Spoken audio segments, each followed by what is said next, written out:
How's it Welcome, going? Brogdon. It's good to see you. This is Miss Virginia. She is a legend. It's nice to meet you. Ben's Chili Bowl is the place. It has more historic than I think any restaurant in Washington, D.C.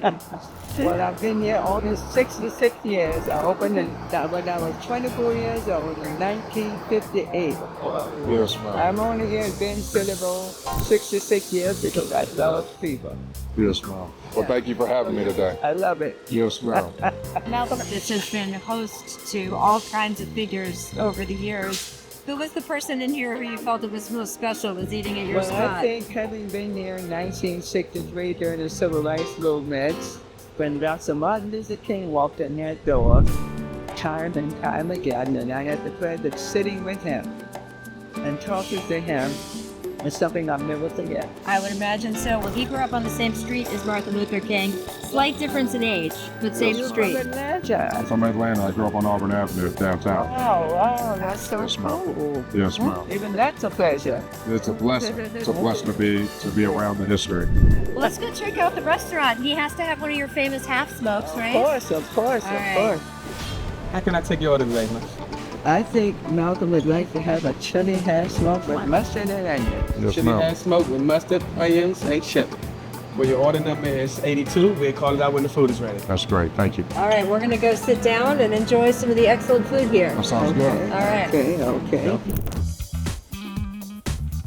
You guys good? Might be. Okay. Awesome.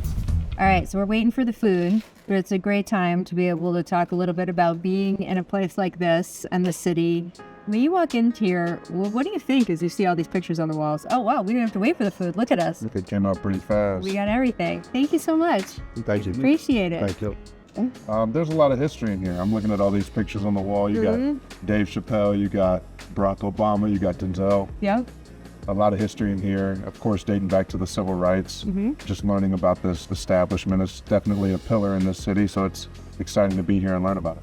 And you know Washington, D.C. better than a lot of players who might have just gotten traded here because you went to school, of course, at UVA, which is very near and dear in the hearts of many of our viewers. What does the city mean to you? What does Washington, D.C. sort of symbolize in your mind? It symbolizes home. I'm from Atlanta, but my extended family actually lives in D.C. My wife is from Northern Virginia, but we spent our weekends in college coming up to the city, coming downtown, walking around the monuments. I feel like I've been in D.C. for the last 15, 20 years, so this is a bit of a homecoming for me. I'm super excited to be home. And you mentioned the civil rights movement. I mean, your family has been involved in that all the way dating back, I think, not just to your grandparents, but great-grandparents, and still today does so much important work. How much does that aspect mean to you that you get to be in a place where those kinds of decisions are being made? It's awesome. You know, for me, it's all about legacy. It's about continuing the legacy that my grandfather and great-grandparents, the foundation that they laid, and to continue to lay those stones for my next generation. You know, it's special. And you've done so much work on your own. You've done work to combat police violence, the foundation working to bring clean water to remote villages in Africa. Now that you're here in sort of the halls of power in Washington, D.C., is there one of those initiatives that you want to focus on?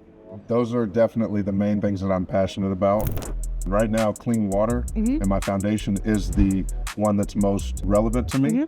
But I'm in D.C. and now, you know, this is where laws are made and everything starts here. And it's funny, your nickname at UVA was the President, Mr. President.